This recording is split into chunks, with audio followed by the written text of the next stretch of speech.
updated core exercises of how this 61-year-old stays fit. Deadlifts. Our friend the squat.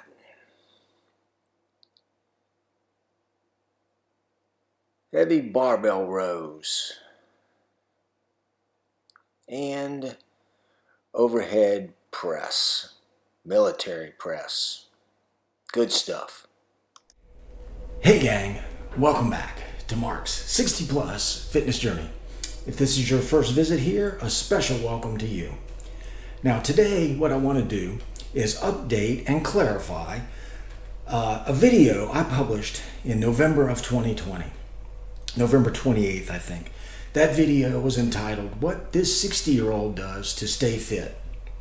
I'll link that up here and down in the description. But what I want to do is clarify and explain the difference between my approach in that video, based on the goals I had at that time, to what I'm doing now, based on the goals I have now. Just to clarify, if you are new here and you happen to see that video and you happen to watch some subsequent videos, you might see there's some differences. So what I'd like to do is explain those differences and why they have taken place. So let's do that. Here in my November 2020 video, I'm talking about combining my ketogenic diet and running and using that as a tool to keep my body fat under control. I'm going to describe later why I no longer adhere to this philosophy. I think combining a ketogenic diet, which is a fat-burning diet, with running, generally at mostly low heart rate, 80% low heart rate, 80% of the mileage being low heart rate, with a fairly intense resistance regimen, you will be able to lose weight. You will be able to keep your fat under control. And again, here in my November 2020 video, I'm discussing how and when I decide to take a rest day. And again, I'm going to follow up a little bit later on here as to why I don't follow this philosophy anymore. So, generally speaking, after this 4-day cycle is done, I'll start over again. Shoulder, back, legs, arms. And when that's done, I'll keep cycling through that until I feel like I need a rest day. So in that November 2020 video, how this 60-year-old stays fit, I think that was the name of it, it was based on the goals I had at the time, as I said. And those goals, just as an overview, were just to maintain a lower percentage of body fat, or actually lose a little body fat, stay lean. My workouts were more oriented towards body weight calisthenic type things. I still did some resistance work, but basically I focused a lot of work on pull-ups, push-ups, that kind of thing. And I did 2 workouts a day. And the 2 workouts consisted of, in the morning, this resistance body weight workout, and the second workout in the afternoon, generally speaking, was running. I would run at least 4 miles a day, trying to maintain a 20 to 25 mile weekly base, just to keep a running fitness base so that I could occasionally jump into a 5K or 10K race and do pretty well with it. And I was using a ketogenic diet basically to affect my body fat. I wanted to lose some body fat. And this ketogenic diet worked really well for that. It really did. And it was essentially 70% of my calories came from fat, 25% of my calories came from protein, and 5% from carbs. Now, that's a pretty low protein intake there, so you've got to remember that. So now, I have since changed my approach, and I'm going to document this workout that I do now in a few minutes. Now I've morphed into a more strength-based workout. Barbell strength training, squats, deadlifts, rowing, military presses, that kind of thing, which you've probably seen in some of my videos. So now my goals The body fat, lower body fat percentage, still the same. I still want that. The body weight calisthenic oriented workouts are now secondary. I still do these, but they're secondary to my strength training, to my squats, my deadlifts, or my rows, or my military presses. I don't do any running anymore. I've cut the running out with the exception of some high intensity interval training sprints, which I will do in one single workout. And I only do one workout a day now. That's it. With the exception being walking in the afternoon. I like to walk in the afternoon now to get some steps in. I don't really consider that a workout. It's very low intensity, but for all intents and purposes, it's one workout a day. And I've switched back to a more conventional strength-based diet. And I did this basically to increase my protein intake and my carbs. So now, more or less, it's 30% of my calories come from fat, 40% or so of my calories come from protein, and 30% of my calories come from carbs. I needed to do that to be able to do my strength training movements and make progress with them. My goal is to get stronger as I get older, and to a lesser degree, some hypertrophy, muscle growth. It's a little harder now that I'm 61 years old, but also I want to try to do that. And I couldn't necessarily do that with this ketogenic diet. The protein intake was too low and the carb intake was too low. So my goals have shifted away from 2-a-days, away from running, and not quite so much emphasis on the body weight calisthenic workouts. Now I'm focusing on strength, and I've got a different diet. So now let me show you what I'm actually doing on my 1-a-day workouts.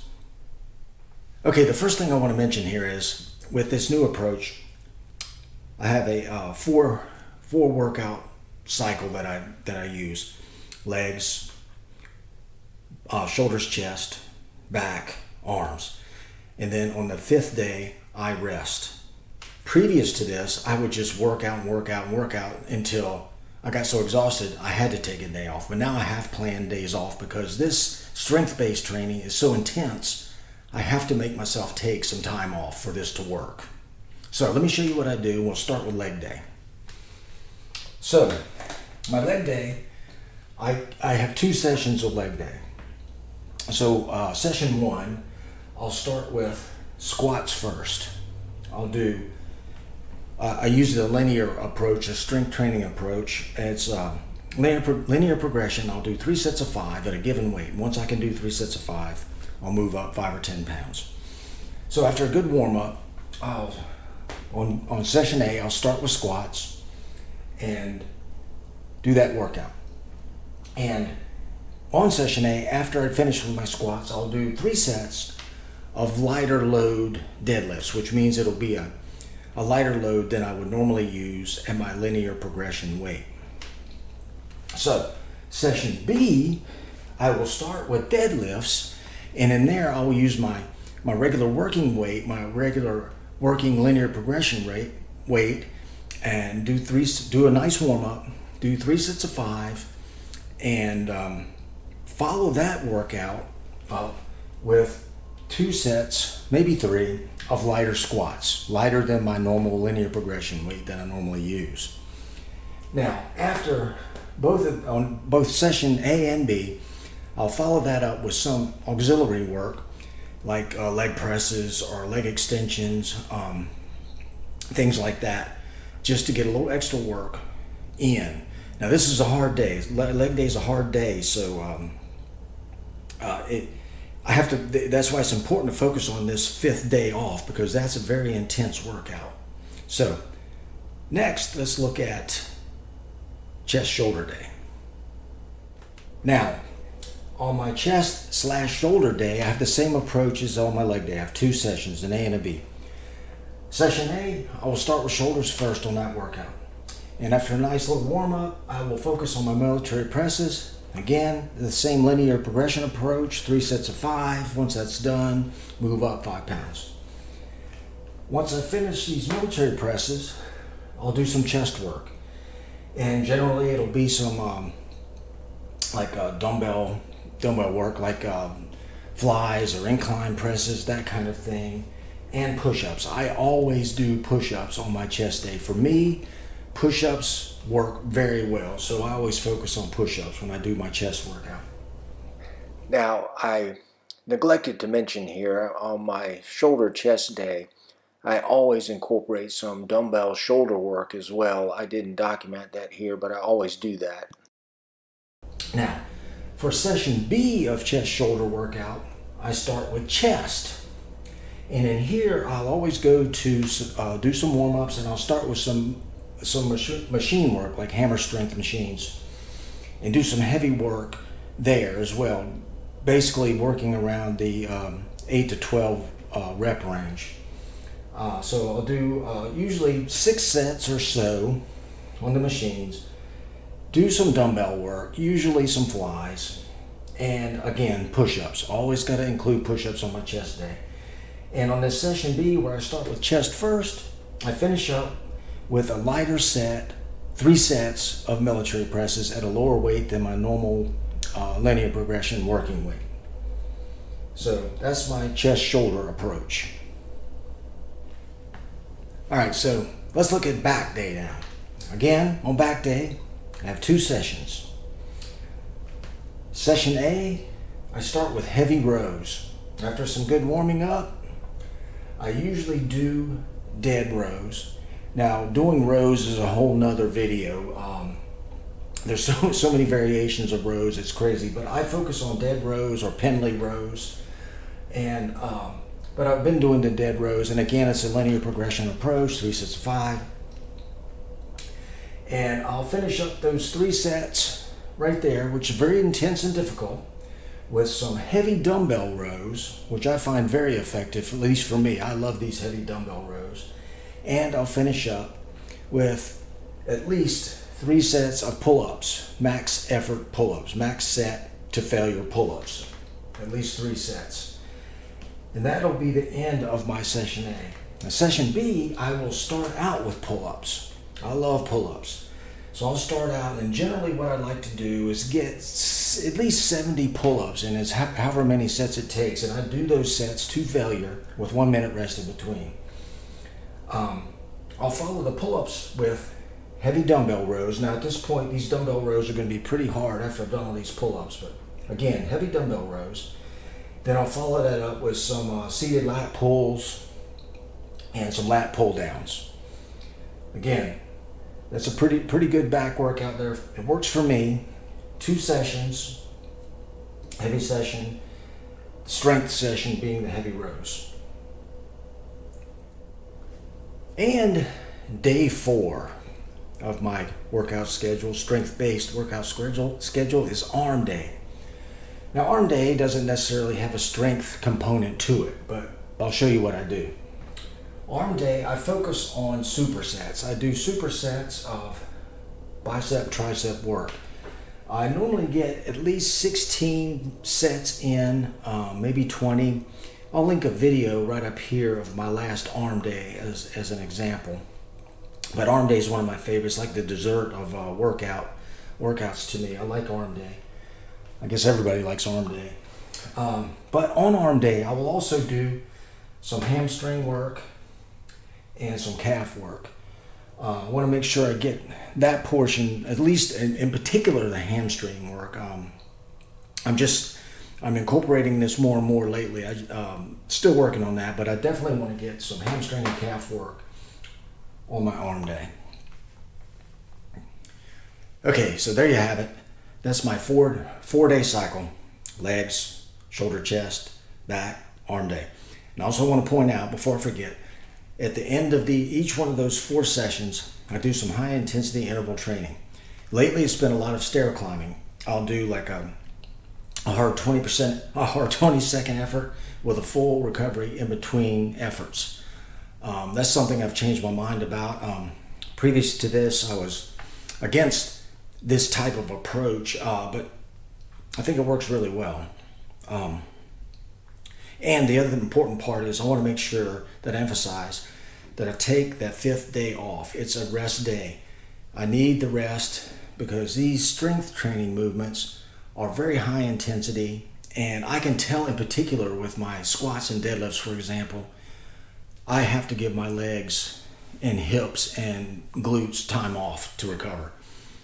So there you go. I hope that offers some clarification if there was confusion. Plus, I wanted to explain what I'm doing now on my fitness journey. This is kind of like a big experiment I'm doing, but I think it's working out. So I'm going to stick with it for a while. So new strength training approach, new diet, no ketogenic, back to more conventional diet, and I'm happy with it. I love it. So if you have any ideas on this or any comments, I'm sure there'll be some comments about this. Let me know. I'd love to hear it. Give me your viewpoint. Give me your ideas. Tell us what you do. Again, thank you so much for visiting. I really do appreciate it. If you would, hit that like button. And if you haven't already, click on that subscribe button. That'd be awesome.